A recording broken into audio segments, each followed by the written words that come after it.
just come back from an appointment with Nick Moss, my functional neurokinesiologist. If you are blessed to live in Melbourne and see him in the flesh, I love him. He's a wizard. So he does functional neurokinesiology, which is just cool. Anyway, I've come back from a session with him feeling tres grounded, very in my body, and now I want to take a nap. I'm like, oh, hey, body. And I knew that I would feel a little off energetically after coming back from being overseas and travel and whatever.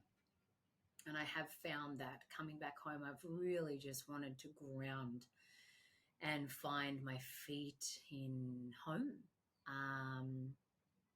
So anywho, if I fall asleep, if I sound a little snoozy, it's because I'm in my body, and God, it feels good. It feels really, really good. So thank you, Nick Moss. I'll put his details down in the show notes. I want to have a chat with you today about a post that I put up on Instagram for ZF Tuesday. If you're listening to this in real time, it was last week. If you're listening to this 3 years later, you'll be like, hey, the post that you just put out actually doesn't relate to this. So it was a ZF Tuesday. So with ZF Tuesdays, basically I use the medium of dance to express myself. And with that, I couple a message that is to do with an important area of your life where you could place your fucks. Your fucks being your time, your energy, your importance, your focus. So what I shared was what happens when we have spent like really good time getting back in touch with ourselves. You know, we've spent a lot of years very far away from who we are, very far away from our authentic nature, pleasing, achieving, perfectionizing, everything, right? One or all of the above. And you've had enough of that. You're done with that way of life, and you are really seeking, or you have sought to get to know you.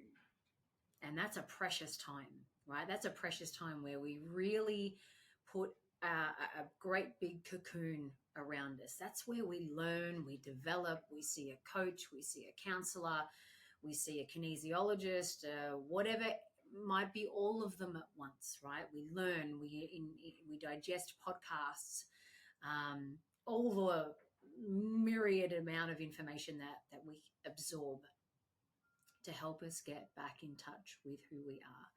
That is a sacred time that you don't want to fuck with. For me, one of those times, I've had, and I think that, let me just put a little asterisk there. We are forever in a journey with meeting our authentic self, right? I've said this before, it doesn't start and then finish within one cycle of growth. So let's say in your teens, 20s, you're a rat bag. I was a rat bag. So I'm just, let's say I was a rat bag, pleasing, totally disconnected with self,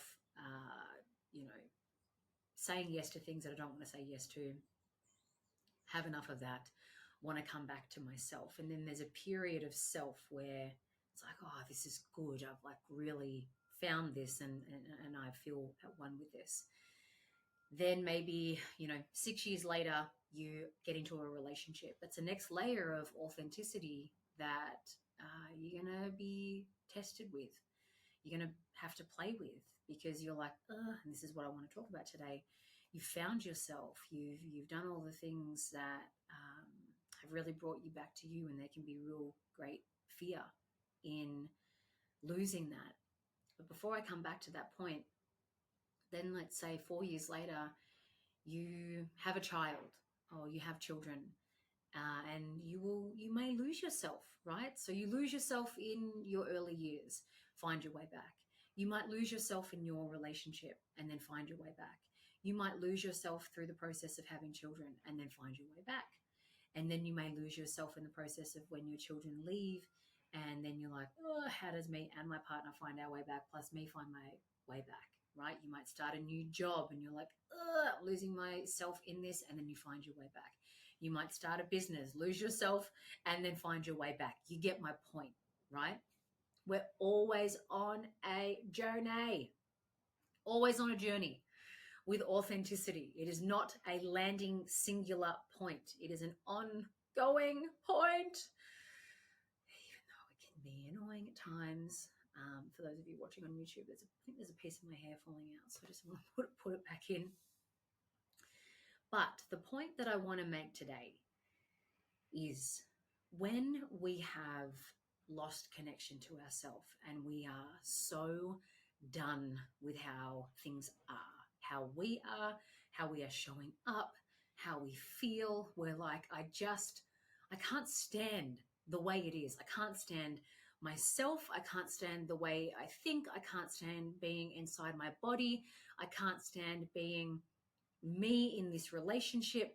I'm just fucking done, right? When we reach that point, it's shit, but it's great because we basically surrender. There's no other way. We're just like, there's no other way. I need a fucking new way. In my view, that's a great place to be because you're fucking open. You are open.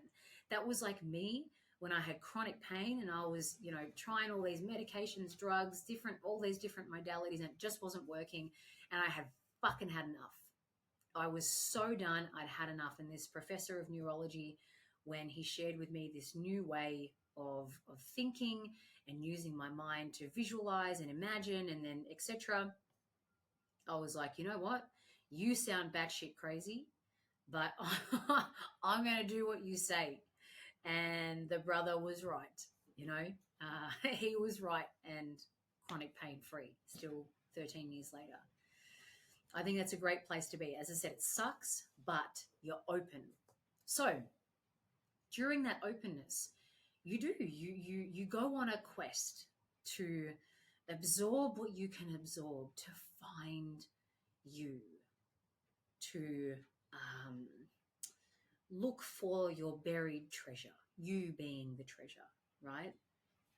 So you seek out, let's say, kinesiology. You seek out your counselor, your therapist, your coach, all the podcasts, meditation, retreats. You do a yoga teacher training, all of it, right? And you find your flow in you. You find your rhythm. It might take a year. It might take 5 years. It can take time, let me just say, because the reason why it takes time, the proportion of time that you are out of touch with yourself, if you think like a couple of meditations, couple of courses, couple of this and should be right to go, it's just not the way, because the proportion of time that you were disconnected to yourself to the little minuscule of time you're like, I've been doing some work, it's out of whack. The pendulum is still heavy swinging in this is how you used to be. So it'll take time to really solidify and feel that footing of, oh, I reckon I've found it. I reckon I've found me. I reckon I'm in me. I'm in my feet. I'm in my hands. I'm in my bones. It's a nice place. Yeah?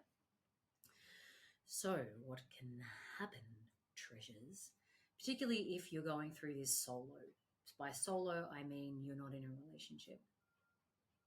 What can happen is during that cocoon, which is a sacred time and a time to honor, and definitely a time to really sense into, am I ready to spread my wings? Not quite yet. Ready to spread my wings? Not quite yet, right? There can be this really fine dance between not quite yet and ego. Ego being like, don't spread your wings, don't open up. So let's use this as an example. You have spent time cocooning. You've held sacred space for yourself. You have a really wonderful way of life You have a really wonderful approach to your well-being, mental, emotional, spiritual, physical. You're doing all the things for you. And I have done this myself. And then you're like, oh, I kind of feel like it's time to open up and spread my wings and show the world my butterfly patterns and come out of the cocoon, right? Now, when we come out of the cocoon and out into the world, it can feel quite raw. It can feel like we're naked because we're literally feeling the world in new skin. We've shed. You've literally shed like a snake. You've shed layers. And so you come out to the world a little more naked because you're closer to you. There's less false layering of who you are. So you're like, wow, I'm a little more sensitive to this than what I thought. I'm a little more sensitive to that than what I thought. And like I said, the world can feel, or you can feel raw in the world. Now, there can be this wonderful ego, which is just trying to do its job. If you have this inclination, this feeling, this sense that you would like to open your heart, you'd like to open your heart again to love, there can be this fear that says, don't do it. Don't do it. You'll lose yourself. You'll stop doing what you're currently doing. You will stop meditating, and that love or that person is going to take time away from you doing all of this work, right? Now, that voice can sound really convincing in that it has your best interest at heart, because it sounds like it, right? Absolutely does. But it's protection. This is why knowing the difference between your truth and your ego is so important, because sometimes that line can be really, really thin, like I said, between knowing, no, I know I just need to spend a little more time in sacredness and with me, versus, I think this is my ego trying to protect me. Now, I went through this where I spent 6 years, well, from my last relationship to meeting Steve, it was 6 years of being single. And in the earlier times of when I was single, after my last relationship, I was dating and I was meeting people, and I was like, I didn't want to be by myself. I didn't really want to immerse in who the fuck are you, Kat? Who are you? Who are you without a man? Because I always like to have a man or a friend, someone who I could attach to. But I knew that the real work was going to be in solo and really getting comfortable with me in my own company and enjoying that and liking that. And then the next step was to, how can I do that with someone else? How can I like me and enjoy my own company with someone else and still hold what's important to me? So 6 years, I was in I'd probably say 3 of those years were sacred time. When I could feel it was time to open back up and let love in and really share me, this new me, or the already me that was there, however you want to say it, with someone else, this fear came up, and I was really scared to lose my independence because I had been dependent for so long. And where I tipped into was fierce independence. And that's where we put walls up and we block things out, and work can become really important, or purpose can become important, or saving money can become really important. Basically, anything becomes important except love. And I knew that I was afraid, really afraid to let love in, because my ego did not trust that I had my own back and that I had my own self. And what I wasn't doing was giving myself enough credit. I wasn't giving myself enough credit for all the work that I had done over that 6 years, but more intensely and with greater potency for the last 3 years. I wasn't giving myself credit. And I knew that I was being called to play with life. I was being called to play with life. Not in the idea of life, not in the idea of a relationship. It's like, no, Kat, you're ready to test this out. You're ready to test your wings and your newfound you. And let's just see how it goes. And I think where we get stuck is, well, if I play and if I do that and then if I fuck it up, like I'm a fuck up, I've failed. And it's like, no, you're testing life again. You're playing with life again. You're seeing how you go and what then happens from there. And then you make your adjustments, you make your tweaks. But I think we can get into this perfection land of, I must do it perfectly. I must not let go of myself. I must not miss a yoga class, meditation class, this, that, or the other. Because if I do, then I'm losing myself. And see, this is what love does. So fuck love, fuck relationships. I'm not ready, right? And we can go there and think that that's our truth. That right there is ego not trusting your authentic self, what you have developed, what you have advanced in your mind, in your heart, in your way of being, and what you have widened in terms of your capacity over that period of sacred cocooning. So I pose this to you today because we're all on that journey. You may be listening to this and you're like, wow, I was like that. You may be listening to this and think, I am exactly like that. I'm in a relationship with Steve for 6.5 years, and I am still learning to let deeper love take me, and trust myself, because there's space for both of those. There's space for you to love you and for you to honor you. And there's also space for you to be loved. There is capacity for both. But what we tend to do is, if you're like me, or like how I used to be, I'm like, I must only choose love, and then I have to let me go.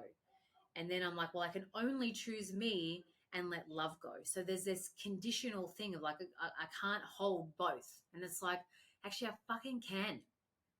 And see, that's where when we get into relationships, we get nervous about sharing what our needs are, what our desires are, what our wants are, what's important to us, because then we think, I'm going to be a drainer. They're going to think that I'm high maintenance. They're going to think that I'm selfish. They're going to think that whatever belief that you have, right? I held that belief too, So we then keep ourselves in the cocoon, but it's like the cocoon's like, I'm fucking done with you. Your job's done, my job's done, go out, right? Go out and fly. Let this cocoon rest. But we keep trying to put ourselves back into that cocoon simply because we're scared. That is okay. That is and can be a natural response. So hold yourself, but acknowledge that that's what's happening, as opposed to using another human and love as the problem and thinking that, they're just going to it's just going to be too hard. Maybe in a year's time, maybe in 5 years' time, maybe fucking never, because you've always got to be in this work of like perfecting your honoring of self before you can love. And so that's where I will ask you to call yourself out. Are you only now holding space for you and locking out love? Because you can have both. I always believed that it had to be one or the other. Being with Steve, I'm like, oh shit, you can have both. You can love yourself, you can honor yourself, You can state your needs and wants and still be loved. And that person can do the exact same thing and still be loved. Now, you may meet some people along the way that can't hold that, and that's cool and that's okay. You learn. You learn to say, all right, thanks, no worries, I'll continue my quest. But I guess I just don't want you using this, if this is resonating with you and where you are now, using it as an excuse to not let love in. Because fuck man, we love love. We love connection. We love closeness. Some more than others. Some are more okay being, on their own and introverted, but still we love love. We need each other. We need each other. We need human connection and contact. And our little stories, our sophisticated egoic stories, can definitely trick us. That's cool. That's okay. They're there for a reason. We need to acknowledge them. We need to really get up close and personal with them, because you may miss out on being loved and think that, oh, well, loving me and honoring me, I'm totally cool with that. I'm totally fine with that. And really sell your story, turn into, fierce, independent human with a great big wall around you. And love can't come out and love can't come in. And that's simply due to not trusting yourself and believing in yourself and being okay with fucking shit up, letting some of your practices go and being like, okay, I still feel fine, or that feels okay, or actually, you know what, that doesn't feel okay for me and I need to reset my boundaries. So today's message is to have greater faith in yourself and to give yourself far more credit for what has, or maybe it is taking place in your sacred cocoon.